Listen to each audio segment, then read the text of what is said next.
সমালোচনা তোমার লাইফে থাকবে। তুমি যতদিন বেঁচে থাকবা ততদিন তোমার লাইফে সমালোচনা থাকবে, অবহেলা থাকবে, অবজ্ঞা থাকবে, তুচ্ছ-তাচ্ছিল্য থাকবে। এটাই স্বাভাবিক, এটাই জীবন।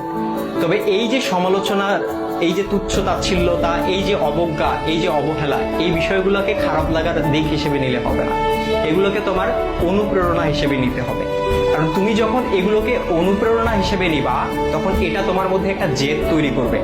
আর যেই জেদটা তোমাকে কঠোর পরিশ্রম করতে কি করবে ভাইয়া? অনুপ্রাণিত করবে। তোমার কঠোর পরিশ্রম করতে গিয়ে তোমার সব ধরনের ক্লান্তিগুলোকে দূর করে দিবে। আর যখন তুমি একবার কঠোর পরিশ্রম করতে শিখে যাবা, তখন স্যাক্রিফাইসের যে বিষয়টা, এই বিষয়টা তোমার মধ্যে অটো চলে আসবে। সুতরাং এই যে, আর সবকিছুর সাথে যদি বলো যে এই যে সমালোচনা, এই সমালোচনার পাশাপাশি জেদ, কঠোর পরিশ্রম, স্যাক্রিফাইস, আর এগুলোর সাথে যখন মেধার সংমিশ্রণ ঘটবে, তখনই তোমার স্বপ্নগুলো পূরণ হবে। সুতরাং সমালোচনাকারীর এই যে সমালোচনা, এই যে অবজ্ঞা, এই যে অবহেলা,